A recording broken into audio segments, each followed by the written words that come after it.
सौख्याच्या उत्कर्षासाठी संसार हा प्रवास होता आणि निस्वार्थ मनानं संसार वेळीवर उभं राहावा हे समज स्त्रियांचं कर्तव्य आहे. पण माणसाचं जीवन हा आशावादी असतं आणि त्याच आशामुळे रगडतं सर्वत्र पाहिजे म्हणजे ते कुठे मिळेल आणि कसे मिळेल या प्रश्नाचं उत्तर शोधता शोधता माणूस आपलं जीवन असंच करत राहतो. पण शेवटच्या श्वासापर्यंत मात्र त्याला त्या प्रश्नाचं उत्तर सापडत नाही. अहो मुळात आपण आपल्या जीवनात जेवढं समाधान मानावं अगदी त्यावरच आपलं सुख हाच आदर्श वेळाचा मी माझा संसार सुखाचा आणि समृद्धीचा करण्याचा प्रयत्न करतो. पण नशिबाच्या खेळात खरोखरच वाकवेळ ठरले असं मला काहीच सुचत नाही. काय कोण माझं अहोभाग्य म्हणून या साऱ्या विश्वाला प्रकाशमान करणारी आणि चेतना देणारी देवता म्हणजे चंद्र देवता. त्यांच्या जीवनात त्यांची अर्धांगिनी म्हणून वावरण्याचं सौभाग्य मला मिळालं. या विश्वाचा असा एक नियम आहे की म्हणे एका मेनात दोन तलवारी कधीही राहू शकत नाही. पण या नियमाला या चंद्र पत्नी अपवाद आहे. कारण एकापेक्षा एक अशा चंद्रदेवांच्या आम्ही 27 बायका आतापर्यंत लग्न झाल्या दिनापासून या दिनापर्यंत आमच्या संसारात सौते मजूर फारच दूर राहिला. पण आतापर्यंत सवत हे नातं आम्ही कधी मानलंच नाही. जे रक्ताचं भगिनी भगिनीचं नातं आहे ते नातं चिरकाळ या आमच्या संसारात आम्ही पुऱ्या गोविंदाने मानतो. आणि म्हणूनच तर या चंद्रपत्नी या साऱ्या विश्वाला आदर्शवत करतायत. पण खरं सांगायचं आमच्या सौभाग्य देवतेबद्दल काय सांगावं. कोणत्याही सौंदर्यशाली स्त्रीला आमचा हिवा वाटावा असं त्यांचं स्वरूप. आपल्या कर्तव्यात सदैव दक्ष राहावं आणि निस्वार्थ मनानं या अखिल विश्वाची सेवा करत. आणि म्हणूनच तर फक्त प्रेम आणि प्रेमच देण्यासाठी त्यांचा जन्म झालाय का असं सांगत. ते जर या माझ्या महालात नसतील ना तर काहीच माझं शरीर तळमळेल. केव्हा एकदा त्यांना डोळे भरून पाहिजे त्यांच्या चरणाचं तरी ते मस्त की केव्हा एकदा करतील तरी असं सगळं पाठवलं. पण कित्येक दिवस आहे चंद्रदेवांचं आमच्या महालाकडे आगमन झालं नाही. नित्य नवानं त्यांच्या सेवेसाठी सज्ज राहावं ही माझी तेजोमय काया सुशोभित करावी आणि फक्त त्यांच्या दर्शनाची ओढ मनात घेऊन दारी तिष्ठत उभं राहावं. तर ते या अधीर झालेल्या मनाचं समाधान करतील. कित्येक दिवस झाले चंद्रदेव आमच्या महालात आले नाही. पण माझा विश्वास मला सांगतोय की मला दर्शन देण्यासाठी आणि माझ्या अधीर झालेल्या मनाचं समाधान करण्यासाठी माझ्या मनाची देवता माझे प्रियनाथ मला दर्शन देण्यासाठी नक्कीच येते. नक्कीच येते. मन माझे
फलप्रदा वेदांना बळविनेश्वर सिद्धो मंत्र सनातन देवानरेणा तुझं गोड नाव घेत या चंद्र मंडळाच्या ठिकाणी माझी भ्रमंती चालली.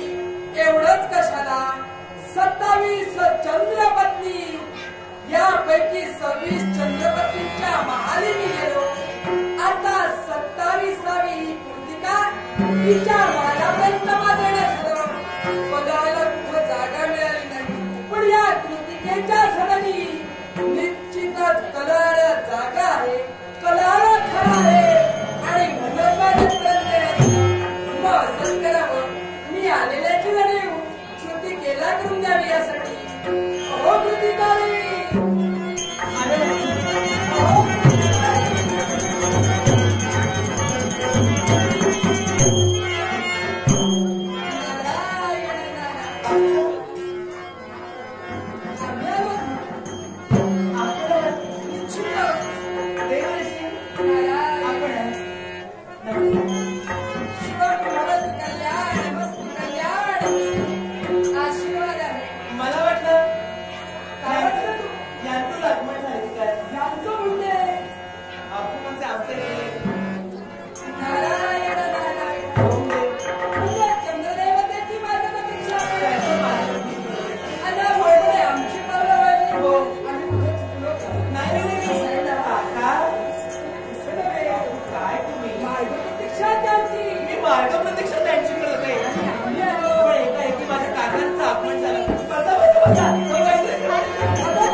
आज येणार आहे विश्वासाने तुम्हाला सांगते.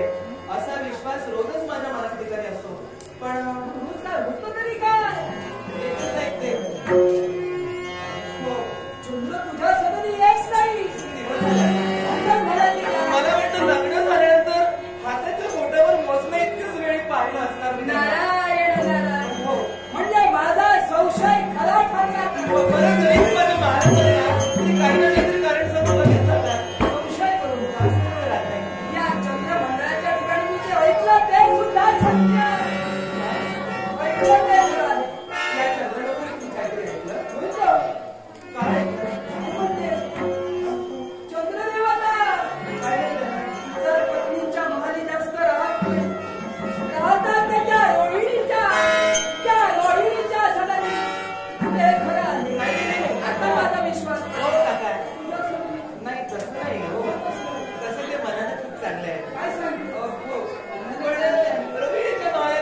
आतापर्यंत हे मोठे सहन केलं ते फक्त आणि फक्त स्वामींसाठी. तुझं चुकलं. पण आता मी सहन करते ना, पाणी फक्त नाकाच्या वर जातंय. तिथे कधीपर्यंत सहन करणार? तू जर का सहन करत राहिली चंद्र त्या रोहिणीचा सदनी फक्त सहन करत राहा. आता सांगू नव्हे या मनाचा तू विचार कर. नाही खरंय? तुम्ही सांगतात ते अगदी सत्य आहे. खोटं सांग. माझं हे तारुण्य असेपर्यंत जर मी अधिकार ते जर मी वयाने म्हातारे होत गेले ना की अजून माझ्याकडे दुर्लक्ष करतील. निश्चित मी खोटं सांगत नाही. मला तरी वाटतं मी काय करू? काय म्हणले त्यांना जर तुम्ही जाब विचारू. विचारलंच पाहिजे. इतर पत्नीच्या सदनी नव्हे माझा आत्मविश्वास आहे आणि मी किंबहुना पाहिलं आहे की चंद्र देवता आहे की त्या रोहिणीच्या मला ते रोहिणीचंच कारण काय असणार? त्या वाटतं रोहिणीकडे काय आहे ते आमच्याकडे नाहीये. विचारलं पाहिजे. मग असं असताना फक्त आणि फक्त रोहिणीचाच विचार ते करतात. आम्ही सुद्धा त्यांच्या बायका आहोत. त्यांच्या प्रेमाची अभिलाषा आम्हाला सुद्धा आहे. तुमच्या मनात देखील अभिलाषा आहे. असं असताना चंद्रदेवाने आतापर्यंत आमचा विचार केला नाही. केलाच पाहिजे. पण क्षणोक्षणी रोहिणीच्या मानात असून आमच्यावर फक्त आणि फक्त दुर्लक्ष. तुम्ही म्हणतात ते खरं आहे. बरोबर ना? आता अधिकाराचा उपयोग केला करायला हवा. माझा अधिकार आहे तो. काय विचार आहे? मी जाब विचारण्याचा अधिकार आहे मला. एक बायको म्हणून अधिकार आहे. तेव्हा आता विचार कर, मी सांगतो. आता क्षणभर नाही. तुम्ही सांगतात म्हणून नाही. तुम्ही सांगतात म्हणून नाही. अधिकार आहे ते गाजवण्यासाठी आहे. आणि मी जर बायको म्हणून माझ्या नवऱ्यावर अधिकार गाजवू शकत नाही तर आणखी कुणावर अधिकार बरोबर आहे. तेव्हा आता मी असं करेन. काय करणार? आता बरं झालं तुम्ही आला. मी आलो. तुम्ही आला तरी माझ्या डोक्यात तुम्ही प्रकाश टाकत आणि म्हणूनच आता निग्रह केलाय मी. आता या क्षणी आता याला वेळ लावायचा नाही. आता याला वेळ मुळीच लावायचा नाही. आता या क्षणी माझ्या महाराजा त्याग करून मी चंद्रदेवांचा शोध घेईन. चंद्रदेवांपर्यंत जाईल. चंद्रदेव आमच्यामध्ये हा पक्षपात का करतायत हे खाणसावून विचारेन त्यांना. आणि निश्चितच माझ्या न्यायाला मी माझ्या पुढे काय म्हणू शकतो?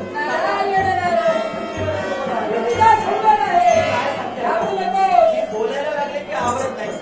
आणि म्हणूनच तर अगदीच जर काही अटीतटीचं झालं बोलत राहा. तर माझ्या पाठीशी तुम्ही आहात. मी आहे. तुम्ही तर पाठीशी. माझी लाडकी तू करी.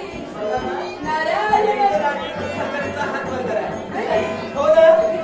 मग काका तुम्ही जर माझ्यासमोर असाल तर तुमचं सहकार्य घेऊन निश्चित चालेल.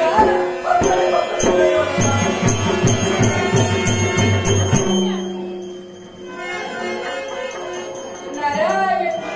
विचार बदलला की काय? काका मी तुमची लाडकी पुतणी आहे. कृत्तिका म्हणतात मला. काय झालं? विचार बदलला. माझ्या क्रोधाबाबत पूर्णपणे जाणीव तुम्हाला. नारायण नारायण. चंद्रदेव आमच्या बाबतीत असं का वागताय? चंद्रदेव खरोखरच येऊन जाऊन रोहिणीच्या माळात असतात का? याची शहानिशा मी करेनच करेन. जर सत्य असेल ना तुम्ही म्हणतात तसं तर चंद्रदेवाला त्याचा जाब विचारेनच विचारेन. पण काका हे जर सगळं खोटं असेल मी खोटं बोलेन. आणि तुमच्यामुळे जर मी तोंड घाशी पडले ना. त्यावर विश्वास नाही. नाही विश्वास आहे मला. विश्वास आहे. नारायण नारायण. पण त्या विश्वासाला त्याला जाऊ नये ही जबाबदारी तुमच्या. कधी मला नाही. आणि म्हणून जर तुम्ही सांगतात ते जर असत्य निघालं तर गाठ या कृत्यकीची आहे एवढं.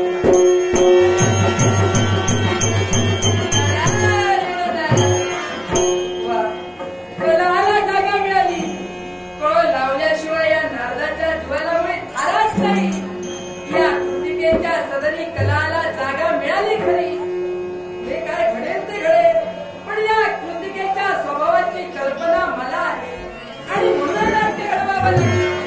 कारण चंद्राचा सूर्याचा खेळ, धरणीची सोंगटी आणि देवाविना माणसाची जिंदगानी एकटी.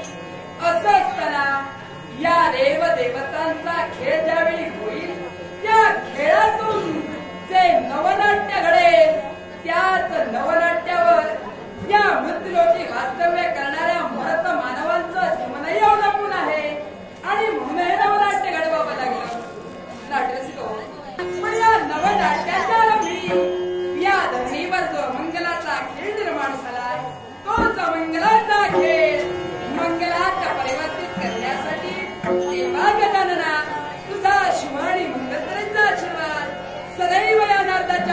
जाऊ दे.